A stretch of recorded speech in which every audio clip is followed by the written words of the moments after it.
राज्यात लवकरच property right for the development कायदा लागू करणार मुख्यमंत्री. शिक्षकांना वेतनवाढीपासून वंचित ठेवणाऱ्या कर्मचाऱ्यांवर निलंबनाची कारवाई करण्याचे आदेश. आणि मान्सूनने गेले 2 दिवस दांडी मारल्यानं ठाणेकरांची निराशा.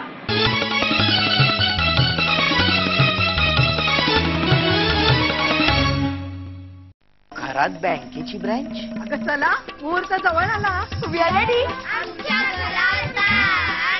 फॅक्टरीत काय? खरंच घरात ब्रँच. कमाल आहे.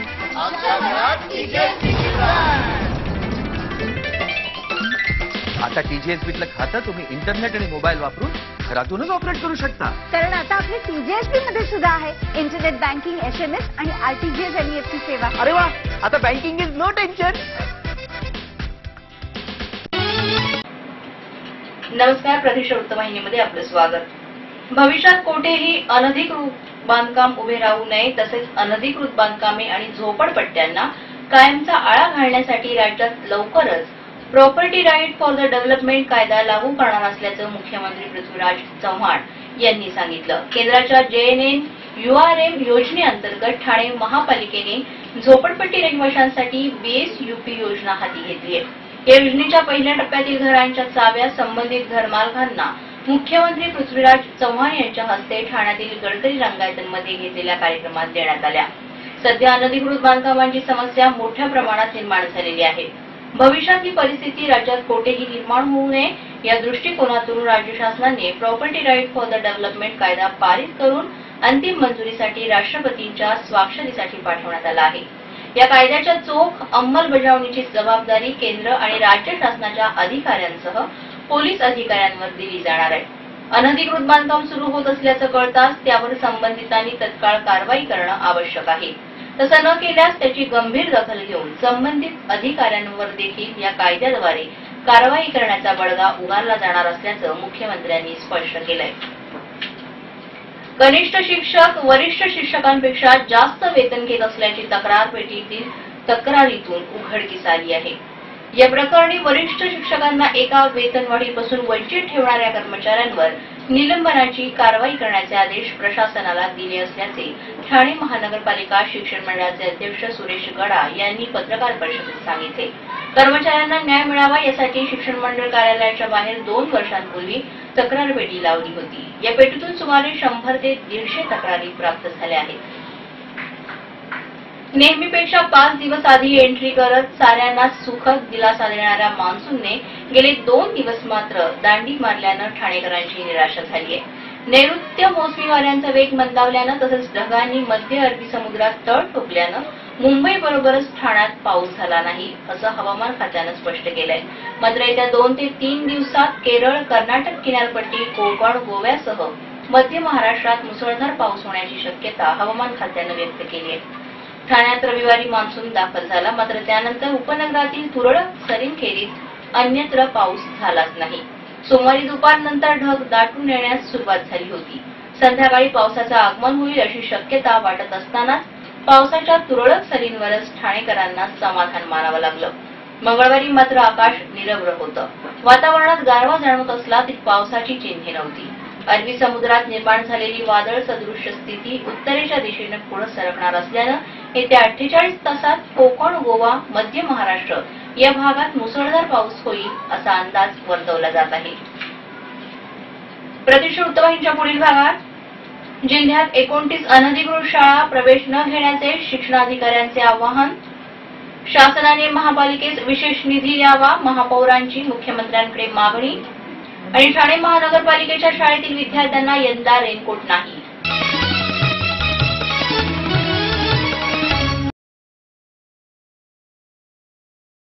खुशखबर खुशखबर खुशखबर. ठाणे शहरातील घोडबंदर रोड, वसंत विहार, लोकमान्य नगर आणि वर्तक नगर परिसरातील विद्यार्थी आणि पालकांसाठी आपण सारे व तहसीलदार कार्यालय ठाणे आयोजित दाखले वाटप शिबिर. आता महाविद्यालयीन प्रवेशासाठी आवश्यक दाखल्यांसाठी लांब रांगांमध्ये तासनतास उभं राहण्याची गरज नाही. या दाखले वाटप शिबिरात जातीचा दाखला, नॉन क्रिमिनल सर्टिफिकेट, उत्पन्नाचा दाखला, वय, अधिवास आणि राष्ट्रीयत्वाचे दाखले एकाच वेळी एकाच छताखाली. त्यासाठी कागदपत्रांची पूर्तता करणे मात्र आवश्यक आहे. ठाणे काँग्रेस कार्यालय, जिल्हा परिषद आवार, ठाणे येथे तसेच प्रत्येक प्रभागात अर्ज उपलब्ध. आपण सारे आणि ठाणे तहसीलदार कार्यालय आयोजित एक दिवसीय मोफत दाखले वाटप शिबिर. स्थळ वसंत विहार हायस्कूल, वसंत विहार, ठाणे. आयोजक श्री बाळकृष्ण पुर्णेकर.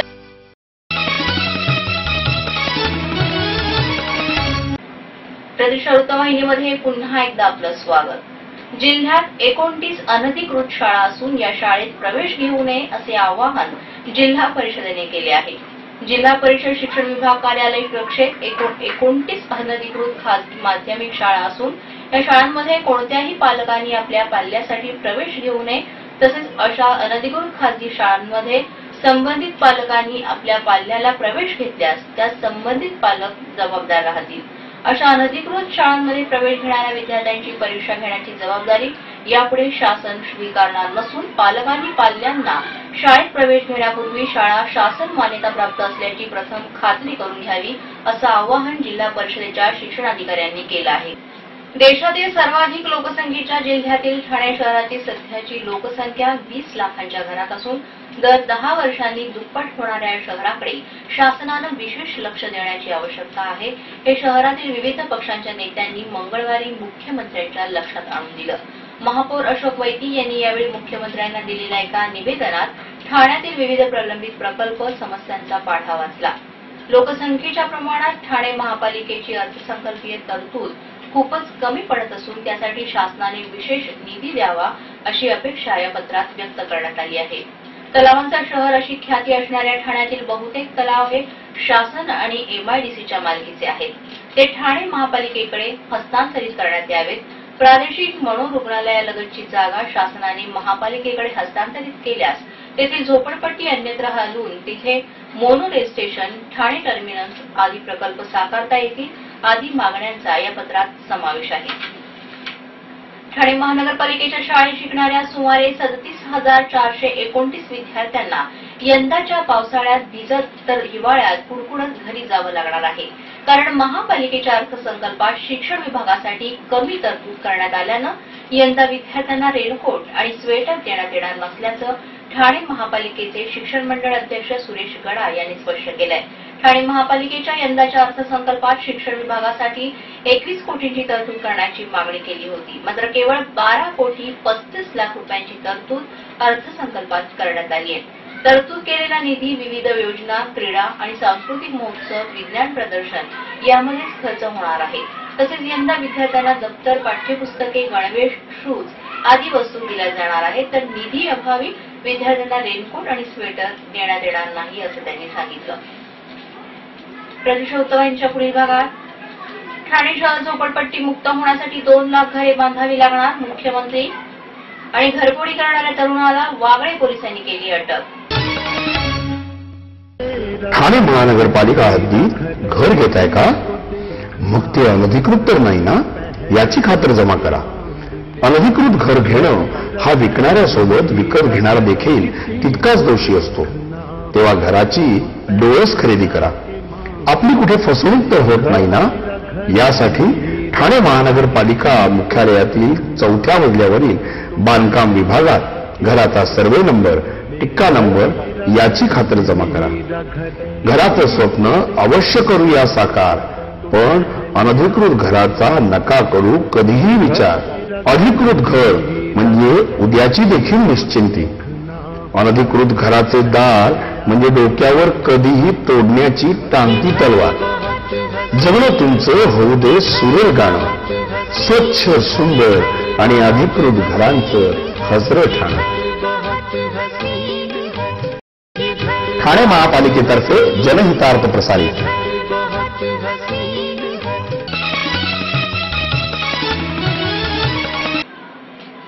प्रदेश वृत्तवाहिनीमध्ये पुन्हा एकदा आपलं स्वागत. केंद्रानं दिलेल्या मार्गदर्शक तत्वानुसार अनधिकृत बांधकामे रोखणारा एक विशेष कायदा राज्य शासनाद्वारे लवकरच अंमलात आणण्यात येणार असल्याची माहिती मुख्यमंत्री पृथ्वीराज चव्हाण यांनी मंगळवारी कार्यक्रमाप्रसंगी बोलताना दिली. मुंबईलगत असणाऱ्या ठाणे जिल्ह्यातील 30% नागरिक झोपडपट्टीमध्ये राहतात. शहर नूतनीकरण योजनेत त्या सर्वांना घरकुल मिळवून देण्यासाठी सर्व राजकीय पक्षांनी मतभेद बाजूला ठेवून एकत्र येणे आवश्यक आहे. ठाणे शहर झोपडपट्टी मुक्त होण्यासाठी 2 लाख घरे बांधावी लागणार आहेत. मात्र त्याचबरोबर नव्याने अनधिकृत वस्त्या उभ्या राहणार नाहीत याचीही काटेकोरपणे दक्षता घेणे गरजेचे आहे.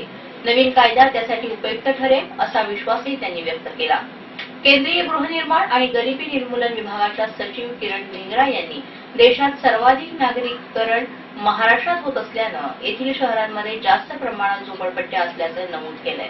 बीएसयूपी नंतर राजीव आवास योजना राबवून देश झोपडपट्टी मुक्त करण्याचा महत्वाकांक्षी प्रकल्प पुढे नेण्यात येईल असंही त्यांनी सांगितलं. ठाण्यात घरफोडी करणाऱ्या तरुणाला वागळे क्राईम ब्रँचने अटक केली आहे. परेश सावंत असं या तरुणाचं नाव असून त्यांनी वर्तक नगर परिसरात 2 ठिकाणी घरफोडी केल्याचं उघडकीस आलंय. 22 मे रोजी चैतीनगर येथे राहणाऱ्या वैशाली साखरकर या घरी झोपल्या असताना अज्ञात चोराने एक मंगळसूत्र, 2 मोबाईल असा सुमारे 34,000 रुपये किमतीचा ऐवज घरातून लांबवला होता. ही चोरी परेश सावंत यांनी केल्याचं उघडकीस आलं होतं. 2 जून रोजी लोकमान्य नगर पाडा नंबर 3 येथील विठ्ठल मंदिराजवळ परेश येणार असल्याची माहिती वागळे क्राईम ब्रँचचे पोलीस उपनिरीक्षक पासलकर आणि त्यांच्या पथकाला मिळाली होती. त्यानुसार पोलिसांनी सापळा रचून त्याला अटक केली. आजच्या ठळक घडामोडी पुन्हा एकदा. राज्यात लवकरच property right for the development कायदा लागू करणार मुख्यमंत्री.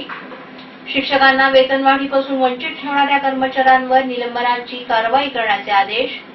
आणि मान्सूनने गेले 2 दिवस दांडी मारल्यानं ठाणेकरांची निराशा. आपल्या काही सूचना असल्यास आम्हाला या पत्त्यावर संपर्क साधावा. आमचा पत्ता प्रतीक्षा वृत्तवाहिनी, दीपलक्ष्मी बिल्डिंग, किसन नगर नंबर 1, वागळे स्टेट, ठाणे पश्चिम. दूरध्वनी क्रमांक 25814589 आणि 25815026. तर या होत्या आपल्या शहरातील प्रमुख घडामोडी. उद्या परत भेटू याच वेळी याच ठिकाणी. तोपर्यंत धन्यवाद.